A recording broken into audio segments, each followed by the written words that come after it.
Hey, this is Dr. Modi from Gastro Office, and this is Janice, one of my patients. Hi.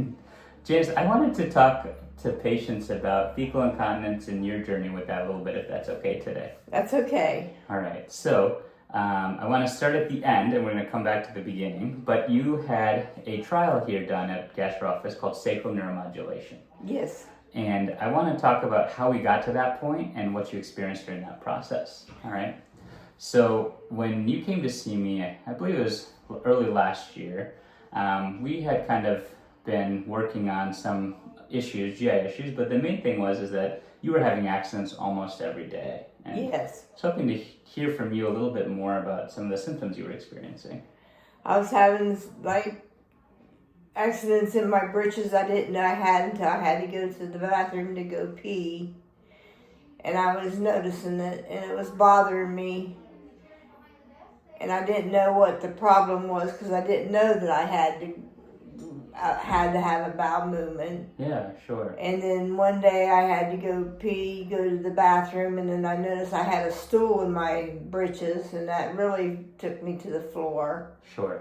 And I noticed something was wrong, and I had to get something done. Yeah. Well, I'm really glad you came in because we tried a number of things. We tried to bulk the stool with fiber, if you remember. Yeah. We tried Imodium. We also made sure we evaluated your colon with a colonoscopy.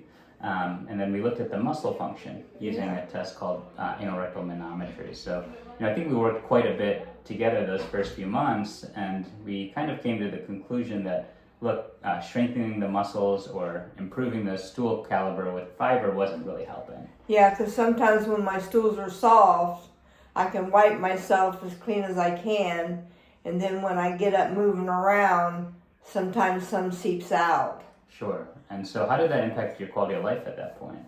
Really bad. Okay.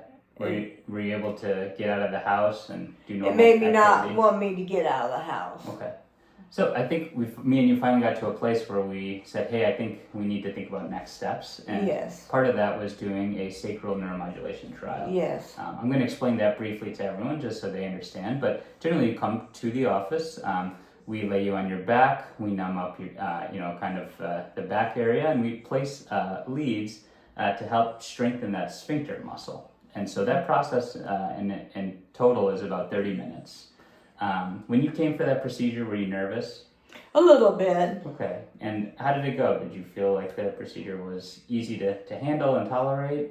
Yes, it was. I was kind of nervous about it, but Sure. it was easy. Okay. I didn't have no problems at all. Okay, that's fantastic. And so during those 5 days where you did the trial period, did you have any accidents? No. Okay. No. And how did that make you feel? It made me feel pretty good. I felt like I could go out of my house and not worry about having an accident. Yeah. Well, that's fantastic. And so when you came back to see me, we pulled the leads out and we actually sent you to the urologist to place the implant. Yeah. Since the implant has been placed, have you had any accidents? No. Okay. No. All right. So, I think, do you have any words of encouragement for people who may be dealing with fecal incontinence and, looking for help? It's worth having it done. If you have a problem, it's worth having it done. I thank God that I went and had it done because it relieved a lot of depression off of me. But it's worth it. I thank God for it every day. Well, I'm so glad we found you, and I'm thankful that we were able to get you in a better place. All right. Thank you for sharing your story as well. No problem. Yeah.